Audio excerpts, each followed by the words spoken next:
کاتتان باش ئەمڕۆینە سەر چاپتەر 8 سێکشنی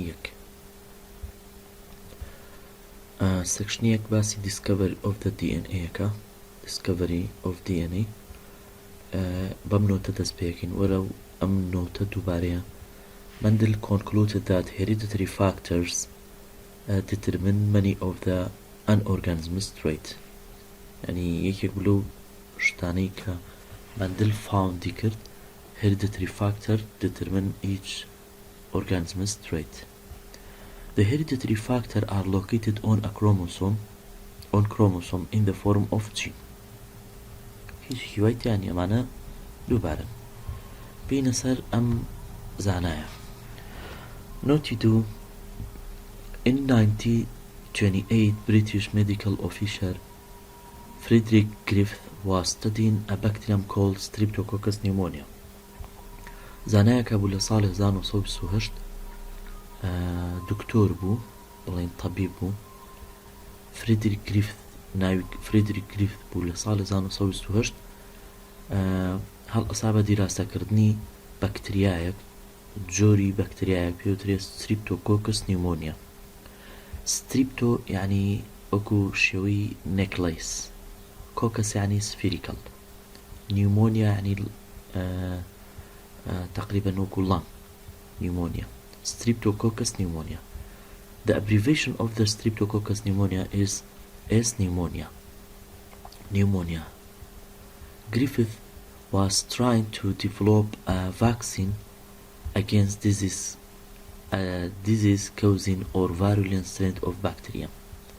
Kata Griffith هەوڵی ئەیە کە ڤاکسینێک دروست کات بۆ ئەوەی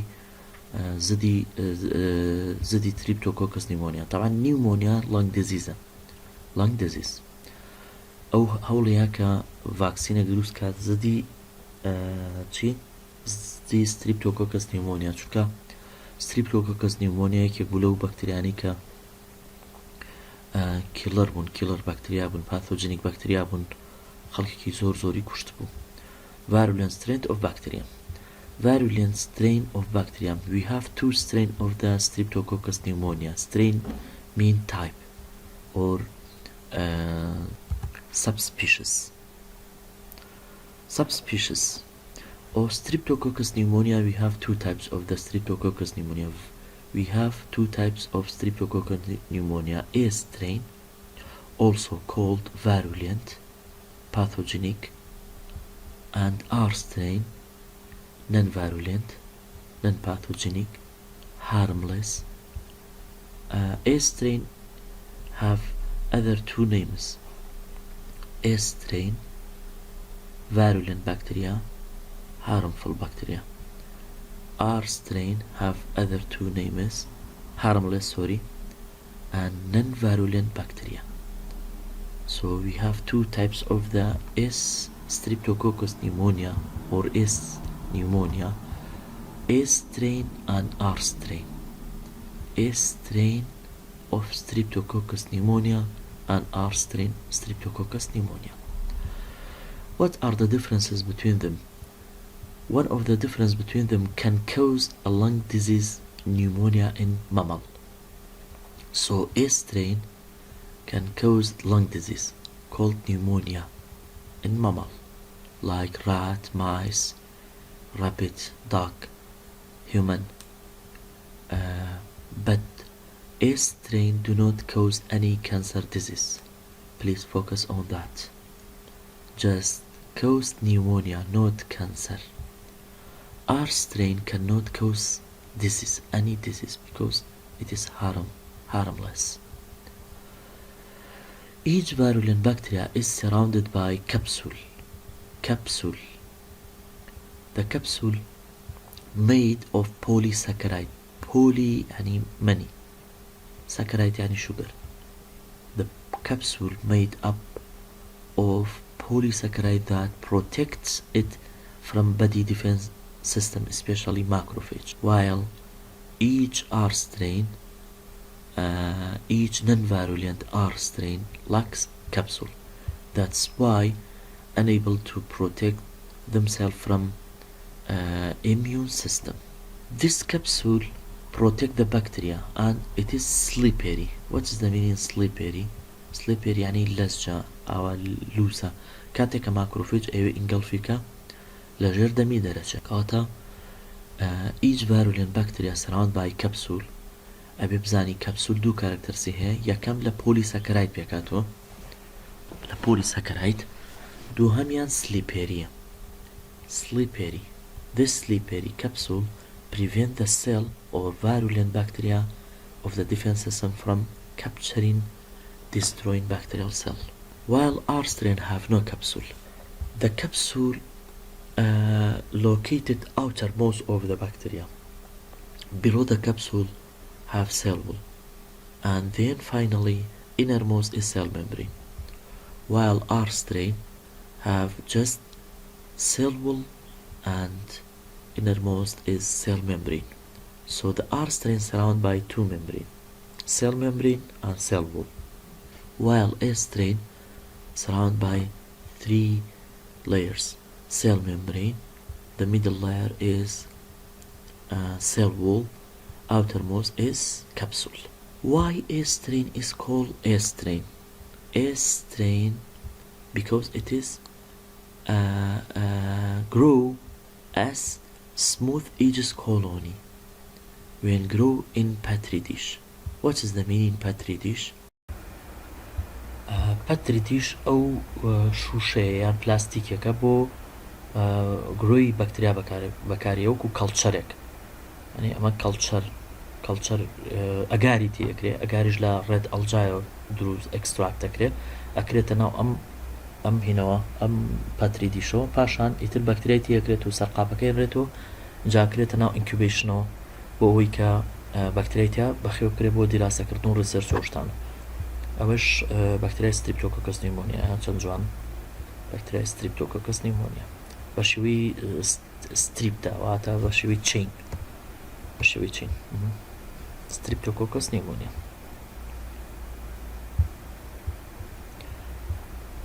کەواتە ئارسترین لەگەڵ ئێسترین لە ناو کەڵچەرا گرۆەکەن کاتێککە گرۆەکەن ئیتر کۆلۆنی دروست دەکەن ئەی کۆلۆنی چییە؟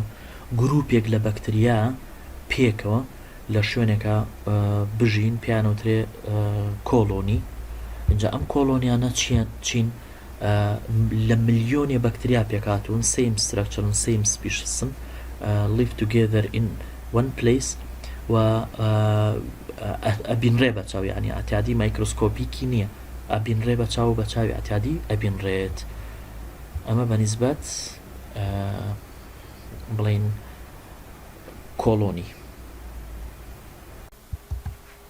طبعا ئەمە ڕسمێکە هی کۆلۆنیە ئەو کۆلۆنی بەکتریایە لەوانەیە ملیۆنێ بەکتریا لەناو ئەم کۆلۆنیا هەوێ ئەو کۆلۆنیە سەرکولەرە ئەوە ئێڕێگولەرە ئەوە فیلامێنتەسە ئەوە ڕای زۆدا ئەمە بەنسبەتینەوە بەنسبەت ئیلیڤیشنەوە ئەم ئەنواعانەی هەیە فلاتە هەیە کۆنڤێکسە هەیە ڕایستە هەیە ئەبە جۆرەیە لە ڕووی ماریجنەوە کلاسیفیکیشنی کۆلۆنیەکان بەم شێوەیە ئەو بەکتریای ئێسترین بەم شێوەیە کۆلۆنیەکەی واتە ماریجنەکەی سموثە ڕەف کۆلۆنی ئەوە ئارسترین هەیەی بەم جۆرەیە بەم جۆرەی وەکو شێوەی ڕەف ئیجس کۆلۆنیە کەواتە ئەسڵەن وشەی ئاڕەکە لە ڕەفەوە هاتووە the rough aegis colony بینە سەر ئەو پرسیارە ئەڵێ why a strain cause disease in mammal but R strain cannot ئەڵێ لەبەر کەپسول طبعا لەناو ئێسترینە جینێکەیە بۆ کەپسول فۆرمیشن بەڵام ئەو جینە لە R strain نییە ئەوش ئەتوانین بڵێن یەکێکە لە جیاوازیەکانیان the A strain have a gene for formation of the capsule but R strain does not contain any gene for capsule formation اینجا ئەگەر جینی A strain transform بێ بۆ بەکتریایە کە R strain بوو ئەو کاتە ئەویش ئەتوانێ کەپسول دروستکە وە transformation ئەکات و ئەگۆڕێ بۆ A strain یعنی جینی زۆر جار لە ناو کەڵچەرە جینی ئێسترین ترانسفۆرمە ئەبێ ئەچێ بۆ ئارسترین واتە بۆ بەکتریای ئارسترین کە ئارسترین جینی کەپسول فۆرمێشنەکە وەرەگرێ ئەویش ئەتوانێت کەپسول دروستکە ئەو کاتە ئارسترینەکە ئەگۆڕێ و ئەبێ بە ئێسترین و ئەویش ئەتوانێت پاتۆجینیک بێ و هارمفڵ بێ. با بزانین ئەیمی ئەکسپریمنتەکەی گریفت چییە؟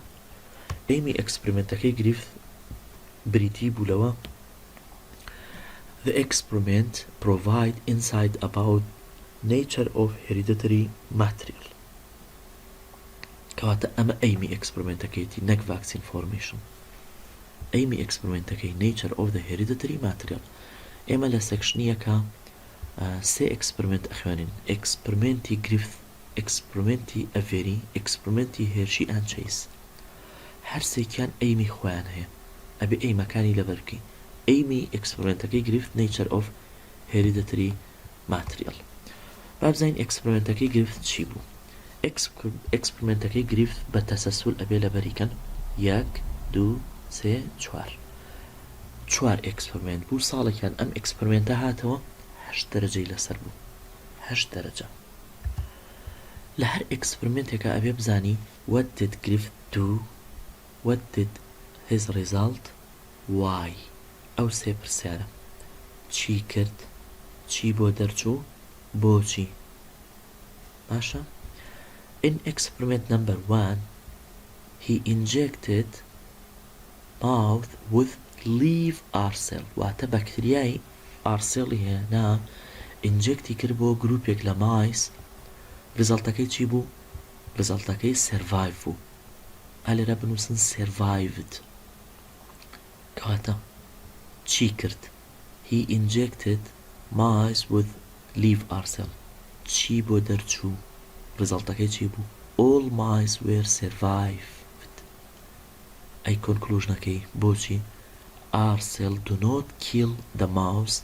ئالێرە بنووسن because it does not contain capsule and isn't pathogenic bacteria.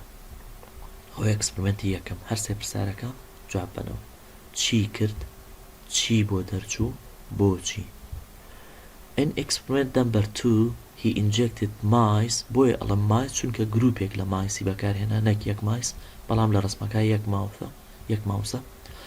he injected mice with leaf aspirin. ئەمە خەتەرە وایە چونکە ئێسترین پاتۆجینیکە، کەپسولی هەیە و ئیمیون سیستم ناتوانێ کۆنتڕۆڵیکە. سۆ مایسی هێنا، گروپێک لە مایسی هێنا، لیف ئێسێڵیە. ریزەڵتەکەی چی بوو؟ دایت. ریزەڵتەکەی دایت بوو. ئالێرە بنووسن دایت. بۆچی؟ A cell killed the mouse or mice because a cell have capsule. Because a cell have capsule. In experiment number 3 he'd killed a cell بەکار هێنا واتە a cell هێنا کوشتی. he'd killed a cell. kill a cell with heat. ئێوە ئەزانن کە بەکتریا بە گەرمی ئەمرێ، بۆیە ئێمە ئەزانین کە ئەو شتەی کە تاقیمی پێەکرێ، ستریلایزیشنی پێەکرێ، بریتە یەکێک لە ڕێگەکان بریتە لە گەرمی.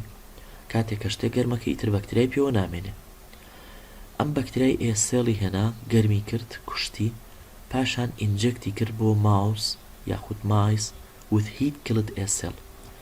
So experiment number 3 he injected mice with heat killed S strain or S cells.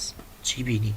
all mice were survived. ئالێرە بنووسن survived. he concluded that heat killed a cell do not kill the mouse. dead bacteria cannot kill the mice. بەکتریای مردوو ناتوانێ ئینسان تووشی نەخۆشی بکە. experiment number 4 experimenti number 4 mixturێکە لە بینی experimenti number 1 and experimenti number 3. کەواتە experimenti number 1 لەگەڵ experimenti number 3 چی دروستەکە؟ experiment number 4. ئێمە پروفمان کرد لە experiment number 1 mice were survived. In experiment number 3 mice were survived. ئەگەر ئەکسپریمەنتی 1 لەگەڵ ئەکسپریمەنتی 3 تێکڵاوکەین واتە چی دەرەچێت؟ kill a cell with heat mix with leave a cell. So mixtureێکی دروست کرد. He produced a mixture that contained leave our cell and heat killed a strain. And he injected mouse with this mixture. What is the result? What was the result? The result were kill the mice. Died. All mice were died. We know that leave our cell do not kill the mice. And heat kills a strain do not kill the mice. Why the mice kill when leave our cell and heat killed a cell mixed together?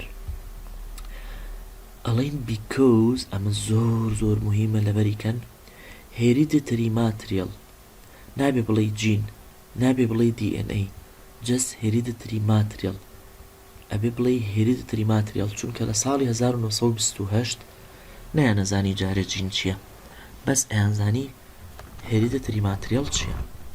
Hereditary material from heat killed a cell transforms لێرە ئەمە verba transform our cell واتە our cellەکە ئەگۆڕێ. ئەو hereditary materialەی کە لەناو میکسچەرەکەیە کە ماوەتەوە و بە هیتەکە تیانە چووە DNA بە گەرمیکی زۆر تیاچێ نەک بە گەرمیکی کەم. ئەو گەرمی کە بەکارهێنا بۆ کیڵی هیت کلت a cell کەم بوو نەیتوانی DNA کە لەناو بەرێ. ئەو DNA و ئەو جنێتیک ماتریاڵی کە لەناو میکسچەرەکە ماوەتەوە توانی can transform our cell to a cell. The transformed our cell واتە our cellە گۆڕاوەکە ئەوەی کە developی کرد بوو بە a cell then kill the mice. سەیری ئەم پرسیارە بکەن. Summarize یعنی کورتی کەرەوە Griffith transformation experiment ئەڵێ Griffith used heat killed virulent bacteria واتە heat killed a strain to show that hereditary factor نابێ بڵێ DNA نابێ بڵێ gene can transform from heat killed virulent bacterial cells واتە لە ئێسترینەکەوە hereditary material transformەکە بۆ کێ بۆ our cell or leave harm cells. ئەوە سەمەرایسی ئەکسپریمەنتەکەیەتی. بینە سەر ئەو پرسیارانە.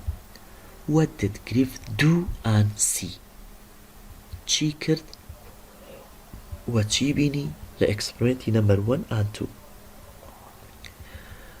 ئەچیتەوە سەر ڕسمەکە و بیخوێنەرەوە بزانە ئەڵە چی. He injected leave our cell ئەوە دووەکەی بوو دوو and leave our cell leave a strain into the mice in first and second experiment respectively. He found that only a cell killed the mice يعني لإكسبرمنتي يكما leave our strain يالا mice لإكسبرمنتي دوهما leave a strain يالا mice لإكسبرمنتي يكام هر همویان زینو بون بەڵام لە ئەکسپریمەنتی دووهەم he found that only a cell killed the mice. بۆچی؟ since it contained virulent bacteria and the virulent bacteria have capsule. How about the experiment number 3? Experiment number 3 چی کرد چی بینی. He injected heat killed a strain mice. He found that the mice survived. كواتا heat killed a strain inject کرد بۆ mice. چی بینی؟ mice survived. بۆ since it was non-virulent bacteria and the non-virulent bacteria have no capsule. Experiment number 4. What did Griffith do and see in experiment number 4. In experiment number 4, he injected heat-killed A strain that mixed with leaf R strain. What did he found? He found that the mice died. Why? Because of transformation. Because of transformation. We have 3 types of recombination in bacteria. 3 types of the recombination in bacteria. One of them is transduction. Transduction, transfer of genetic material from virus to bacteria. This is called transduction. Another types of the recombination of bacteria. Recombination يعني نيوبونوا. Recombination of bacteria is transformation. Transform of genetic material from other heat-killed bacteria from environment to live bacteria. This is called transformation. Third type of recombination is transform of genetic material from live bacteria to live bacteria during conjugation. So third type is conjugation. أما داخلني just transformation داخله.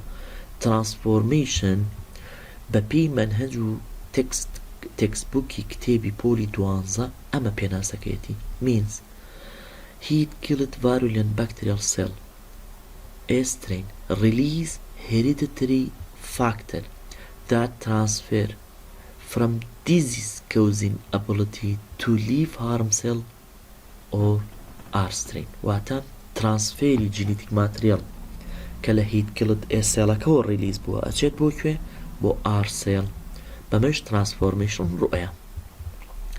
Conclusion كي conclusion Griffith experiment.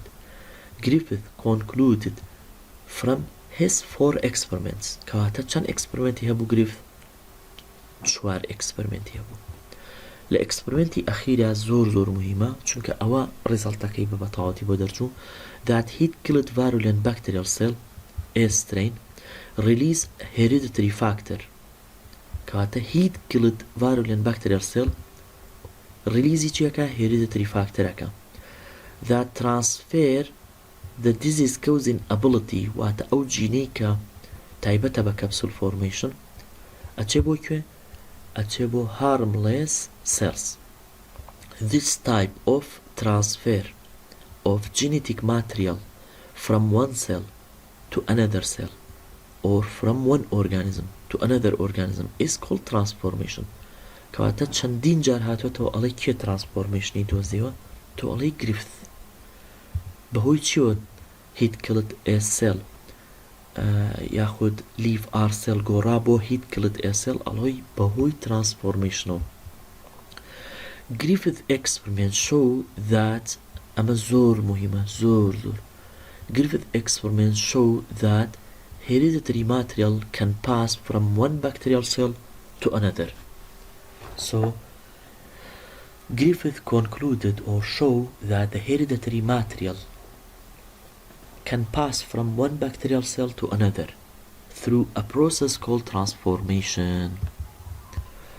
أو برساريكا select مكدو question number 3 خوي in his experiments on Streptococcus pneumoniae Griffith found that DNA of DNA كواتا actually أم برسيارة غلطة غلطة أمي واز لبن أمان واز لبن مزين أواني تر ألتش ألت the AIDS bacteria were transformed أما غلطة أقل بيوتا R راسبو بس بلا R the R bacteria were transformed rasta. ألت the capsule did not protect the bacteria أقل بيوتا protect the bacteria أو يتيانا بها راسبو D mice injected with R cell died أقل بيوتا S cell راسبو شبكين B لصدا صد غلطة C لصدا صد غلطة D لصدا صد غلطة شبكين باشا at least أمان تارا ديك راستا وكو علمي بس بوكو أو سردمنا كواتتو أمان هالشيرة ياخد hereditary material from heat-killed A cell entered some bacterial cell بەڵام ئیتر ئەڵێ DNA بینە سەر ئەڤرز ئەکسپریمنت ئەڤری ئەکسپریمنت زۆر مهم بوو طبعا لە ساڵی 1940 کردی ئەو چکە هیچ ساڵێک ساڵ نەهاتوێتەوە لە ساڵی 1940 تقریبا 12 ساڵ دوای ئەوە ئەگزاکتلی ساڵی 1942 بوو ئەوەی کە من بیزانم ینی 14 ساڵ دوای ئەکسپریمنتەکەی گریفت ئەڤری ئەکسپریمنتێکی کرد ئەم ئەکسپریمنتە this experiment consider complementary to the experiment of the Griffiths experiment تكميلي experiment Griffith و more advanced than the Griffiths experiment. What is the aim of experiment of Avery? What was aim of Avery and his colleagues خوي تانيها نبو colleague لقلابو in early 1914 they set out to test whether the transforming agent اما ازانين transforming agent لا Griffith experiment النونة Avery provي كرد ك DNA Avery provي كرد ك transforming agent is DNA not RNA and protein so set out to test whether transforming agent in Griffith experiment was protein not RNA not protein but it is DNA a Griffith experiment proving ك DNA كواتا سي unknown man here the transforming agent may be protein the transforming agent may be RNA the transforming agent may be DNA so Griffith proving ك the transforming agent is DNA جابينا سر experiment طبعا experiment Griffith سي step بو step number 1 سي experiment بو experiment number 1 experiment number 2 experiment number 3 و چی بکاری هنا use enzyme step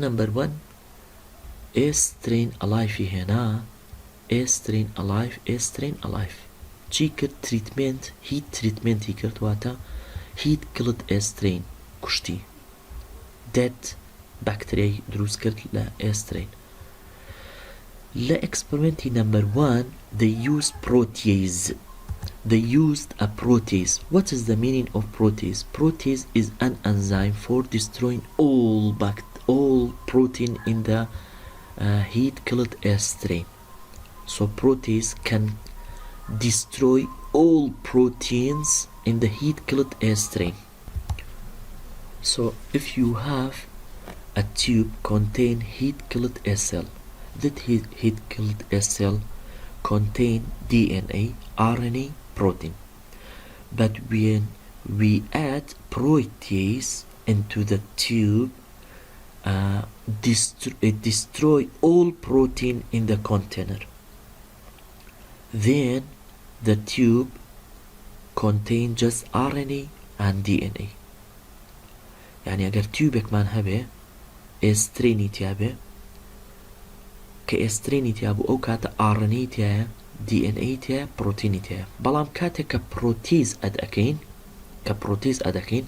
او كاتا تيوبك بس RNA و DNA تيا امينيتو سو چي امينيتو چي دروسه به heat killed A strain without protein اما heat killed A cell without protein که اینجا لستپی چوارما تکلایو که این لگل are alive we mix the mixture that contain DNA RNA not protein with the leaf R cell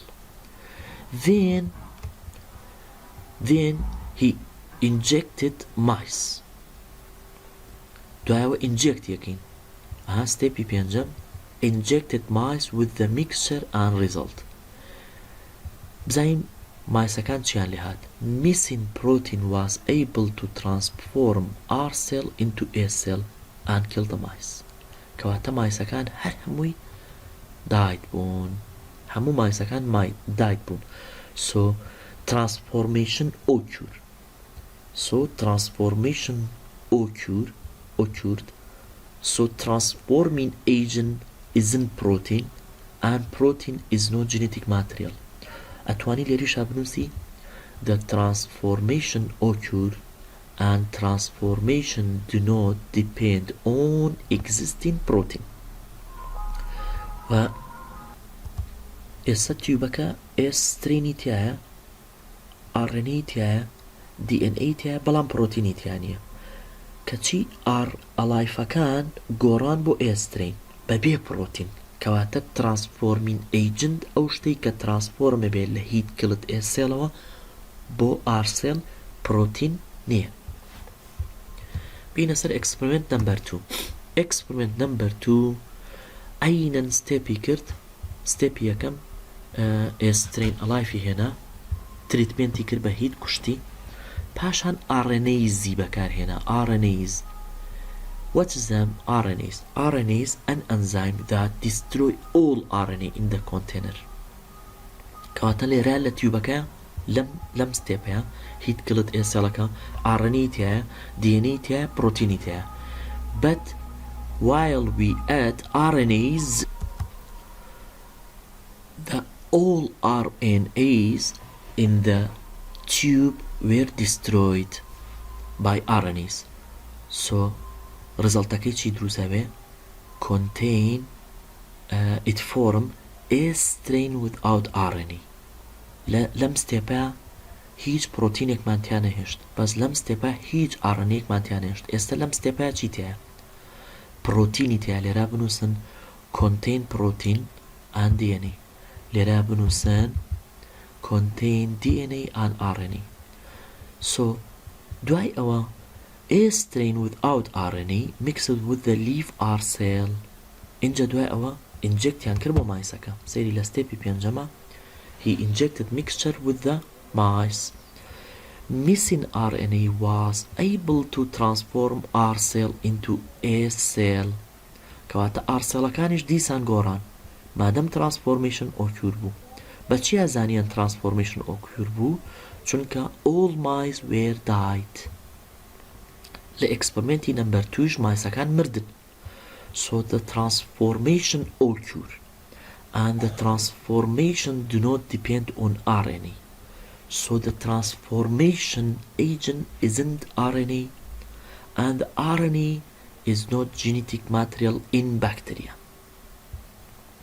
How about experiment number 3? A strain alive هێنایان دیسان ئەینەن ستێپ هیت کلت ئێسێڵیان کرد بە تریتمنتی هیت بە هیت کوشتیان پاشان ئەنزایمێکیان بەکارهێنا بە ناوی DNAs. So an enzyme that destroy all DNA in the tube. چی دروستە بێ it form a strain without DNA but it contain RNA and protein. So ئەم تیوبەیان DNA تیا نییە بەس RNA و پرۆتینی تایە. ئەم تیوبەیان RNA تیا نییە بەڵام DNA و پرۆتینی تایە. ئەم تیوبەیان پرۆتینی تیا نییە بەڵام DNA و RNA تایەتی. ئەمە DNA و RNA تایە ئەمە DNA و RNA تایە DNA و پرۆتینی تایە بەس ئەمەیان DNA تیا نییە. کەواتە بەم دوانە لی بنووسن missing DNA. بەم دوانە ئەڵێن missing DNA چونکە ئیشمان پێێتی. لەم دوو ئەکسپریمنتەیە بنووسن missing DNA. بەڵام ببورن لێرەیە ئەنووسی missing DNA لێرە ئەڵێ contain DNA. contain DNA دقەی 35. سۆ بەڕێزان لێرە ئەنووسیت ئەمەیان missing DNA ئەمەیان missing RNA ئەمەیان missing پرۆتینە. missing DNA ئەو تیوبەی کە missing DNA بوو میکسێکی لەگەڵ R strain باشە. دوای ئەوە میکسچەرەکە ئینجێکتەکەی بە مایس بزانین مایسەکان ئەمرن. cell missing DNA did not transform R cell into A cell and therefore the mice survived. So مایسەکان چیان لێ هات survive بوون نەمردن بۆ چونکە transformation didn't occur and the transforming agent is DNA because the transformation depend on DNA. So the DNA is genetic material in bacteria.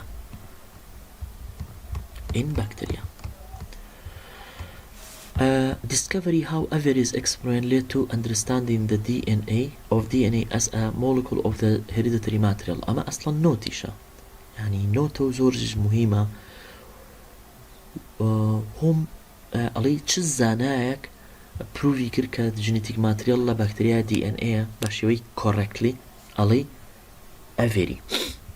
Avery separately destroy protein DNA and RNA in virulent bacteria. كواتا باشويكي separately واتا experiment number 1 experiment number 2 experiment number 3 تيش كرد destroy كرد بجاجة protein destroy كرد بجا RNA بجا DNA بجا. He observed that the virulent bacteria in which protein and RNA were destroyed دائما protein و RNA كبيكون چونك لو دوانا transformation روياوا ولو دوانا مايسا كان مردن ولو دوانا genetic material كا ماوتو in which protein RNA were destroyed could still transformation يعني لو تيوبي كبروتين ميسينا لو تيوبي كRNA ميسينا هيشتا transformation رؤيا وبكتيريا كان أجورين لأرسيل وبوئيسيل ومايسا كان أمرن بلام ل DNA كان نخير. Every work showed that the DNA is the hereditary material that transfer information between bacterial cell. اینجا ئێستەینە سەر ئەمە ئەکسپریمنتە زۆر مهمە ئەمە لەم پرسیارەیە ئەڵێ what experimental batch واتە ئەو کام experiment نمبەرەیان لە هیت کلت ئێسێڵەکە and leave our cellaka result in the mice survival كاميان survival لا كاميان survival علي لو experimentها survival كأم سيرشتيتها تكايا نمبريني كان يا كم هيد كل السيل لو experimentي كأم سيرشتيتها mice كان survival بينوزن يا كم هيد كل السيل دوهام DNAs سهم leave our cell أيجر أما بكي با died لچ اكسپریمنتی كانا مايسا كان دايد بون علي يكم هيد كلت اسيلي تيابو دوهم ليف ارسيلي تيابو سهم بروتيز ان ارنيز بوشو استينا سر اكسپريمنتي نمبر 3 experiment of Hershey and Chase. بالنسبة ام اكسپریمنت يكم قرسترا تۆزی تێبینی و شتوای پێویستە تکایە گوێم لێ بگرن یەکەم تێبینی بەکتریۆفەیج چییە؟ بەکتریۆفەیج ئەڵی are viruses that infect the bacteria. بەکتریۆفەیج ئەو ڤایرەسانن کە ئەتاکی چی ئەکەن that attack the bacteria. بەکتریۆفەیج زۆر جار بۆ ئاسانی پێوترێ فەیج. بەکتریۆفەیج بەکتریا نییە. بەکتریۆفەیج ئەمە بەکتریۆفەیجە ڕسمەکەیم لە گوگل بۆ هێناوە ئەمە شکلی بەکتریۆفەیجە پار خوێندوتان لە پۆلی 11 لە چی پێکاتوە هێت تیل لەگەڵ تیل فایبر لۆنگ تیل فایبر هێد و تیل فایبر ئەمانە هەر هەمویان پرۆتین کولەر پرۆتینە شیت پرۆتینە بیس پلیتەکە پرۆتینە لە ناو بەکتریۆفەیجە چیمان هەیە DNA مان هەیە کەواتە لە ناو بەکتریۆفەیجە چیمان هەیە DNA مان هەیە هەموو بەکتریۆفەیجێک لە دوو پارت پێکاتەوە سێریم ڕسمەی تریش بکەن هەموو بەکتریۆفەیجێک لە هێت لە نێک لە تیل فایبەر و ئند پلیت و ئەوانە پێکاتەوە هەم all bacteriophage contain DNA. طبعا ئەوەش ڕسمێکی کەیە ئەوە بەکتریۆفەیجە کە چی کردووە ئەتاکی بەکتریای کردو ئەوە ڕسمێکی کەیە بەو شێوە ئەوە بەنسبەت تێبینی یەکەم. تێبینی دووهەم رادیۆ ئەکتیڤایزۆتۆپ چییە؟ رادیۆ ئەکتیڤایزۆتۆپ بینووسن لای خۆتان بنووسن are elements that have same electron and proton but they differ in molecular weight due to different in neutron.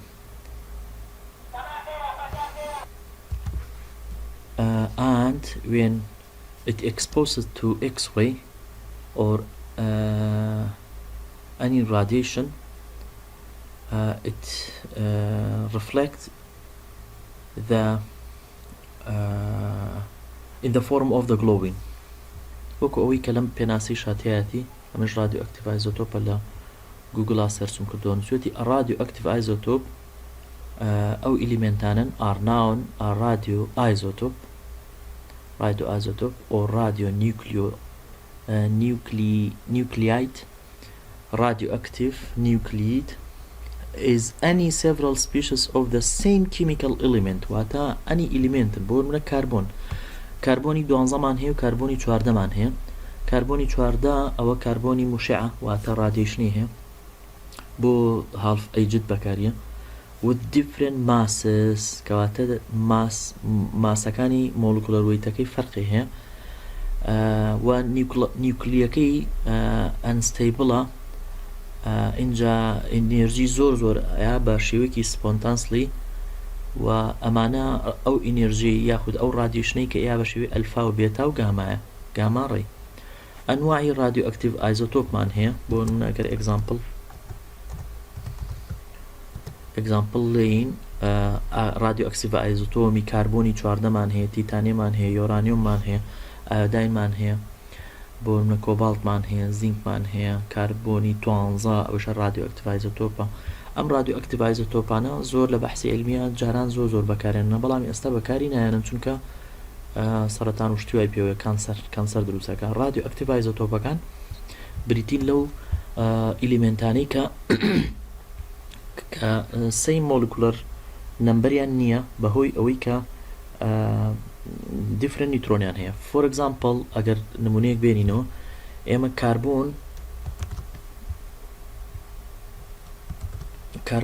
کاربۆنمان هەیە، کاربۆن مۆلکولەر وەیتی هەیە 14 هەیە 12 یاخود هەیە 12 هەیە 14 ئەمە پێیانوترێ رادیو ئەکتیڤ ئایزۆتۆپ. یاخود بۆ منە ئۆکسجین، خۆی ئۆکسجین مۆلکولەر وەیتەکەی 16 بەڵام ئۆکسجینیشمان هەیە 18 ئەمانە پێیانوترە رادیو ئەکتیڤ ئایزۆتۆپ. مەسەڵەن فۆسفۆرسمان هەیە، فۆسفۆرسی 31 مان هەیە لەگەڵ فۆسفۆرسی 32 مان هەیە، ئەمانە رادیو ئەکتیڤ ئایزۆتۆپ. سەڵفەری 35 مان هەیە. بەو شێوەیە ئیتر رادیو ئەکتیڤ ئایزۆتۆپەکان زۆرن. ئەو دوو رادیو ئەکتیڤ ئایزۆتۆپەی کە ئێمە بەکاری هێنین دوو رادیو ئەکتیڤ ئایزۆتۆپە لە ئەکسپەریمنتی هینا هێرشی و ئانچێس. سەڵفەری 35 رادیو ئەکتیڤ ئایزۆتۆپ سەڵفەر 35 لەگەڵ رادیو ئەکتیڤ ئایزۆتۆپی فۆسفۆرسی 32 بەس ئەو دوانەمان کافی. ئەمە نۆرمەڵ نین، ئەمانە رادیشن ئێن. ئەمە تێبینی دووەم.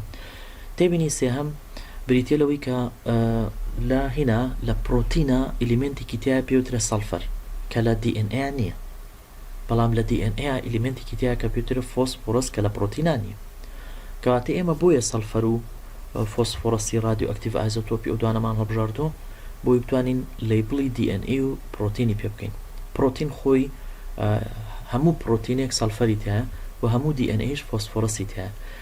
فۆسفۆرس قەت لە پرۆتینە نییە و سەڵفەریش قەت لە DNA نییە، بۆیە ئێمە بۆ ئیلیمنتێکە گەڕین کە هین بن کۆمۆن نەبن. مەسەڵەن کاربۆن لە DNA هەیە، کاربۆن لە پرۆتینیشا هەیە، هایدروجین لە DNA هەیە و لە پرۆتینیشا هەیە، ئۆکسجین لە DNA هەیە و لە پرۆتینیشا هەیە. کەواتە ئێمە بۆ ئیلیمنت نایترۆجین لە DNA هەیە و لە پرۆتینیشا ئۆلسۆ نایترۆجینی تایە. ئێمە بۆ رادیو ئەکتیڤ ئایزۆتۆپێکە گەڕین کە دیفرنت بن، واتە لە DNA هەبێ ئەو ئیلیمنتە بەڵام لە پرۆتینە نەبێت. ئەمە بەنسبەت تێبینی سێهەم. تێبینی چوارەم ئەویش ئەوەیە کە بۆ نمونە ئەگەر ڤایرەسێک تووشی بەکتریایەک بێ ئایا ڤایرەسەکە لە چی پێکاتەوە؟ ڤایرەسەکە لە دوو بەش پێکاتەوە، DNA و پرۆتین، بەس لەو دوانە پێکاتەوە. کەواتە ئێمە دوو ئەنناونمان هەیە، یان DNA جینێتیک ماتریالە لە ڤایرەسە یان پرۆتین جینێتیک ماتریالە لە ڤایرەسە. یعنی هیچ ئیلیمنتێکی تر لەناو بەکتریۆفەیجانیە جگە لەو دوو ئیلیمنتە DNA و پرۆتین. هەموو بەکتریۆفەیجێک لە دوو شت پێکاتەوە، DNA پرۆتین. ئایا DNA جنێتیک ماتریالە یان پرۆتین جنێتیک ماتریالە ئەمە کێ پروفی کرد DNA جنێتیک ماتریالە هێرشی و چەیس لە چیان لە بەکتریۆفیج یان لە ڤایرەسەس کەواتە ئێمە دوو ئەنناونمان هەیە یان DNA یان پرۆتین اینجا ئێمە ئەزانین کە بەکتریۆفیج ڤایرەسە ڤایرەسیش هەتا نەچێتە ناو سێڵەوە ناتوانێت ڕپلیکیشن بکە هەموو ڤایرەسێک بە کۆرۆنا ڤایرەسیشۆ بە HIV شۆ ینی هەتاوەکو جینێتیک ماتریالەکەی ئینجێکت نەکا بۆ ناو هۆستێڵەکە ناتوانێت ڕپلیکیشن بکە تا ئەو کاتی کە هێرشی و چەیز ئێکسپریمنتیان کرد لەسەر ڤایرەس کەس نەیەزانی ئایا ڤایرەس DNA ئینجێکتە بێ بۆ ناو هۆستێڵەکە یان پرۆتین ئینجێکتە بێ بۆ ناو هۆستێڵەکە کەواتە نەیانەزانی چۆن ڤایرەسێک ئینفێکتی هۆستێڵەکە کات و لە ناو هۆستێڵەکەی تر ڤایرەسی تازە دروستە بێ ئایا DNA یان پرۆتینە چکە نەحەقیشیان نی هەردووکیان کیمیکەڵن DNA شار کیمیکەڵە پرۆتینی شار کیمیکەڵە بۆیە بە دوو ئەنناون هێشتیانەوە اینجا لە ڕاستیە ڤایرەس کاتێک کە ئینجێکتی سێڵەکەکە یان پرۆتینەکەی ئینجێکتەکە یان DNAەکەی ئینجێکتەکە ئەمە تەبان ئەنناونە ئێمە باسی ساڵی 1950کانەکەین کە هێرشی و چێز ئەکسپریمنتیان کرد لەسەر بەکتریۆفیج نیان ئەزانی ئایا DNA ئەچێتە ژوورەوە بۆ ناو بەکتریاکە یان پرۆتین ئەچێتە ژوورەوە خۆتان ئەزان بەکتریان ناتوانێت ڕپلیکیشن کات تا ئەتەکی بەکتریاکە نەکە بەکتریۆفیج ناتوانێت ڕپلیکیشن کات تا ئەتەکی بەکتریاکە نەکە ئەتەکی بەکتریاکە بە چیەکە یان بە DNA یان بە پرۆتین یان هەردووکیان وایە ئەم سێ پرۆبەبڵتێمان هەیە ئایا DNA ئینجێکتەکە بۆ ناو بەکتریاکە یان پرۆتین ئینجێکتەکە بۆ ناو بەکتریاکە یان هەردووکیان ئینجێکتەکە بۆ ناو بەکتریاکە ئەگەر DNA چووە ناو بەکتریاکەەوە ئەوە کاتە DNA جنێتیک ماتریالە ئەگەر پرۆتین چووە ناو بەکتریاکەوە ئەوە پرۆتین جنێتیک ماتریالە ئەگەر هەردووکیان چوونە ناو بەکتریاکەوە ئەو کاتە نەیانەزانی کامیان جنێتیک ماتریالە کەواتە ئاگاتان لەو پرسیارە بێ ئەگەر DNA و پرۆتین هەردووکیان چوونە ناو بەکتریاکە ئەو کاتە هێرشی و چەیس نەیان ئەزانی ئایا DNA یان پرۆتین کامیان جنێتیک ماتریالە باشە سۆ ئێمە کۆنستانتە ئەو شتە لە لای ئێمە کاتێککە ڤایرەسێ ئەتاکی سێڵەکەکە DNA خۆی ئەچێتە ژوورۆ بەڵام چۆن پرۆڤیەکەین هێرشی و چەیس پرۆڤیان کرد ئەیمی ئەکسپریمنتەکەی هێرشی و چەیس بریتێ لە چی ئەڵە set out to test what their DNA or protein was hereditary material in viruses کەواتە ئەیمی ئەکسپریمنتەکەی هێرشی و چەیس ئەوە بوو کە بزان DNA یان پرۆتین جنێتیک ماتریالە لە ڤایرەسە باشە هێرشی ئان چەیس کۆنفێرمت یعنی سەلماندیان دوای ئەکسپریمنتەکە هێرشی و چەیس سەلماندیان کە DNA نەک پرۆتین is the hereditary material in viruses ئەگەر ئەمە بڵێ بەکتریا و کاتە غەڵەت دەرەچێت بزین ئەکسپریمنتەکەی بەچی دەسی پێ کرد طبعا ئەکسپریمنتەکەی هێرشی و چەیس زۆرترین مهمترین ئەکسپریمنتە کە زۆرترین پرسەرژی تیات بێتەوە لە بڕۆ فۆکەس زۆر بخەنە سەری describe the contribution of Hershey and Chase to the understanding that DNA is the hereditary molecule in viruses.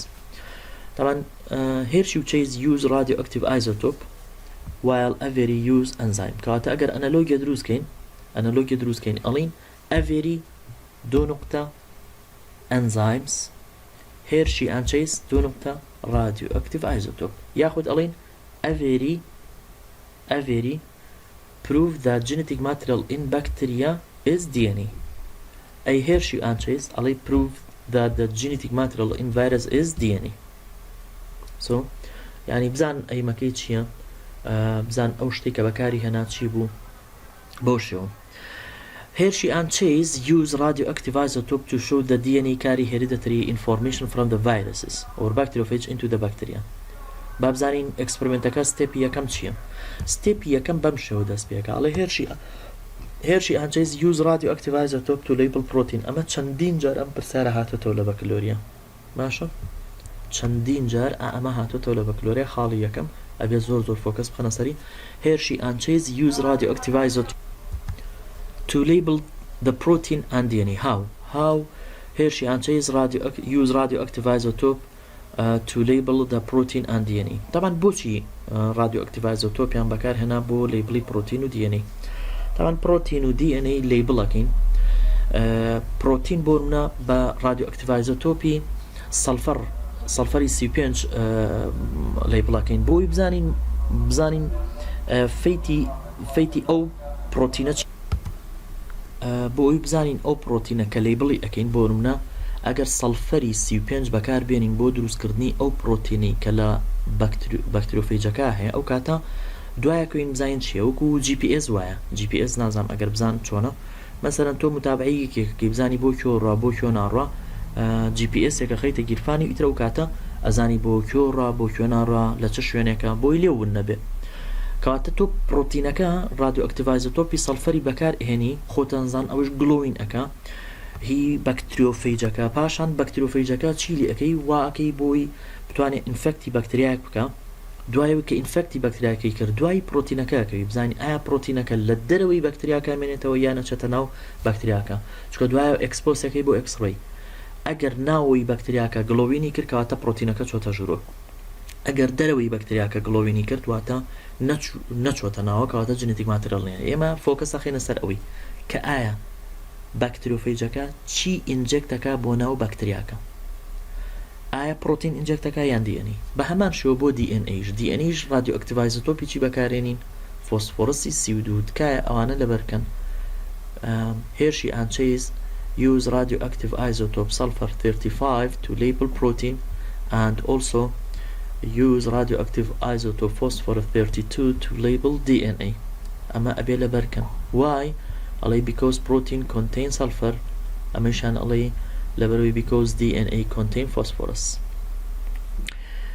ئەمە ستێپی تقریبا یەکەم ستێپی یەکەم زۆر مهمە ستێپی یەکەمیش لێرا ڕوونی کردوتەوە ئەمە بڵین بەکتریۆفەیجەکە ئەم بەکتریۆفەیجە دەستکاری کراوە بەس چی دەستکاری کراوە لە ئەکسپریمنتیەکەمە بەس پرۆتینەکەی یعنی ئەو پرۆتینەی کە لێرەیە باسمان کرد بڵین لە اینەکەیە لە ڕسمەکەیە باسمان کردمان ئەو پرۆتینەی کە لێرەیە ئەو پرۆتینەی خۆی بڵین سەڵفەرێکی نۆرمەلی تایە بەس تۆ پرۆتینێک دروستەکەی ینی بڵین پرۆتینێک دروستەکەی لەم بەکتریۆفەیجا کە سەڵفەری 35 تابێ بۆی گلۆین بکە بۆی بزانی مەسیری ئەم پرۆتینە چی بەسەریە ئەچێ بۆ کوێ زانی ئەچێ بۆ چ شوێنێکی بەکتریاکە ئایا لە دەرەوە مێنێتەوە یان لەناوە کەواتە ئەم پرۆتینەی کە چواردەوری ئەم DNA یاوە دەستکاریمان کردو بە پرۆتینێکی سەڵفەری 35 لیبڵمان کردو ینی GPS-ێکمان خسۆتە گیرفانی بۆی بزانین ئەو پرۆتینە چی بەسەریە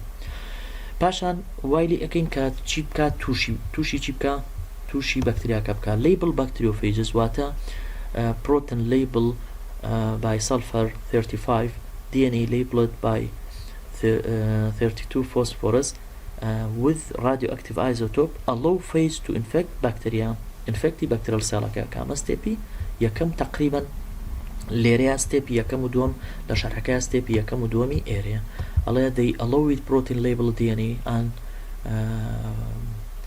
protein labeled and DNA labeled to separately بجيا infected Escherichia coli يعني E. coli أو بكتيريا كبكار من هنا E. coli they removed the phage code from the cell in blender آليريا بلندر بكارينين بلندر يعني وكو خلاطيك بكارينين بوچی بكارينين بلندر زور گرنگه use blender to remove viruses code from the surface of the bacteria كواتر ليرا خوي غلطكي بچوكي تابو چونکە تۆ لێرە ئەکسپریمنتی یەکەم نازانی چی چۆتە ژوورۆ لە ئەکسپریمنتی دووەمە ئەزانی چی نەچۆتە ژوورۆ وانە کەواتە باش وایە بڵێ use blender to remove non-entered part from entered part چونکە بە unknown داینی باشترە تا ریزڵتە بۆ دەرچێ کە ریزڵتە بۆ دەرچێ ئەو کاتە ئەتوانی بڵێ ریموڤی پرۆتین کۆتەکەکەی لە بەکتریاکە کە تۆ زانی پرۆتین نەچۆتە ژوورۆ ئیجای تر بۆ ئەکسپریمنتەکەی وانە کەواتە باش وایە بنووسی use blender to remove ئەو ریموڤە کیوەردە بۆ بلێندەر لەوانەیە ئەمساڵ بێتەوە ئیمتحان بڵێ هێرشی و چێز بۆ بلێندەریان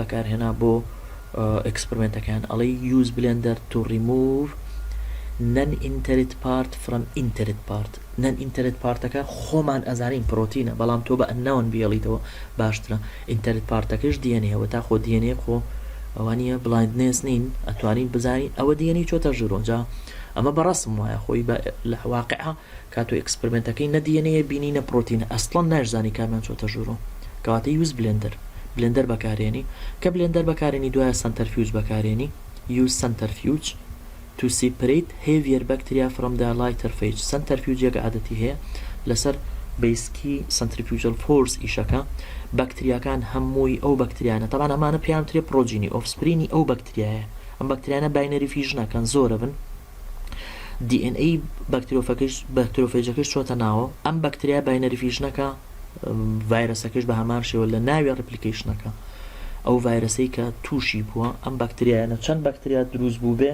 ئەوەنیش ڤایرەس دروست ئەبێ بگرە زیاتری چونکە لە ناو هەر بەکتریایەکە یەک دنیا ڤایرەس دروست ئەبێ اینجا ئەم بەکتریا کە باینەری فیژنەکە قورسترن لەو پرۆتین کۆتە یاخود ئەو ڤایرەسانی کە نەچوونەتە ناوە ئەو ڤایرەسانی کە نەچوونەتە ناوە سوکترن لەو بەکتریانەی کە پرۆجینی ها لێرە پرۆجینی یعنی ئۆفسپرین کەواتە کاتێک کە سنتەرفیوج بەکارێنی بەکتریۆفەیجەکان و ئەوانەی نەن ئینتەرێت پارتە هەمووی ئەچنە سەرەوە و بەکتریاکان کە باینەری فیژنیان کردو و کە ئۆفسپرین و دیێنەیەکە ئینجێکت بووە لە خوارەوەی اینجا لێرە ئەکسپۆسەکەی بۆ ئەکسپری لەم ریزڵتەیە نەینووسیوە خۆی لە ڕاستیا بەس ئەکسپۆسەکەی بۆ ئەکسپری کە ئەکسپۆسەکەی بۆ ئەکسپری کاتێکە بینی لە ئەکسپریمنتی یەکەما سەرەوە گڵۆوین ئەکا خوارەوە گڵۆوین ناکە سەرەوە چیتیە بەکتریۆفەیجەکان کە نەچوونەتە ژوورەوە لەگەڵ ئەو پرۆتینانی کە نەچوونەتە ژوورەوە هەر هەمووی گڵۆوینەکە لەمەوە بۆ دەرەکەوێت کە پرۆتین بە هیچ شێوێک نەچوونەتە ناو بەکتریاکەوە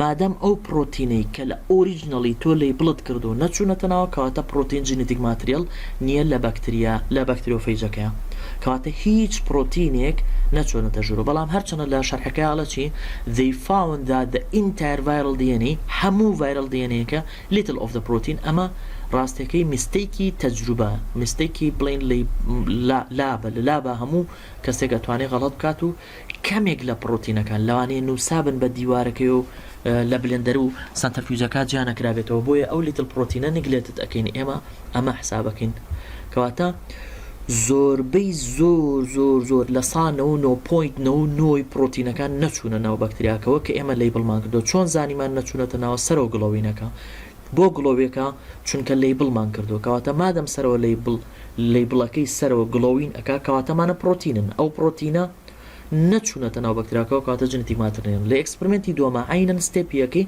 سەیرەکەی لە ناو بەکتریاکانە هەموویان گڵۆوینەکەن لێرە چی بەکارهێنا DNA لەیبڵە بەکارهێنا واتە DNA ئەم ڤایرەسات گۆڕی بە رادیۆ ئەکتیڤ ئایزۆتۆپی سەڵفەری 32 اینجا کاتێک ئەم بەکتریۆفەیجە ئینفێکتی بەکتریاکەی کرد DNA-یەکەی ئینجێکت بوو ئالێرا مافی خۆتە بڵێ use blender to remove protein code from the surface of the bacterial cell ئێستا DNA-یەکە ئەو DNA کە لەناو ئەم بەکتریا لەیبڵ کراوە یان نا لەیبڵ کراوە باشە ئەم بەکتریا باینەری فیژنەکە کە باینەری فیژنی کرد لە ناو بیسی بڵین تیوبەکە ئەمێنێتەوە کە سنتەرفیوج بەکارنی پرۆتین کۆتەکان هەمووی لەسەرەوەن ئەمە لێ بنووسن پرۆتین کۆت لێرا بنووسن پرۆتین کۆت لێرا نووسی بەکتریا دات کۆنتین ڤایرس پرۆجینی و بەکتریا دات کۆنتین نیو ڤایرسس هەر هەمویان گڵۆوینەکەن باشە بۆ گڵۆوینەکەن ئۆریجنی ئەو گڵۆوینە کوێ ئەم DNA هی کێ هی ڤایرسەکەیە DNA کە و چی لێ کردو لی بڵە کردو کەواتە DNA ڤایرسەکە ئینجێکت بوو بۆ ناو بەکتریاکە ئێمەش ئەتیما دەکەینە سەر ئەوەی کە چووەتە ژوورەوە ئەوەی کە چووە ژوورەوە بۆ ناو بەکتریاکە ئەوە جنێتیک ماتریالە سۆ لە ئەکسپریمنتی یەکەما protein is not hereditary material ئەگەر لێرا بنووسین why ئەڵێ because protein isn't entered to the bacterial cell بەڵام لێرا ئەڵێ DNA is hereditary material بۆ ئەڵێ because DNA is entered the bacterial cell والسلام عليكم ورحمة الله وبركاته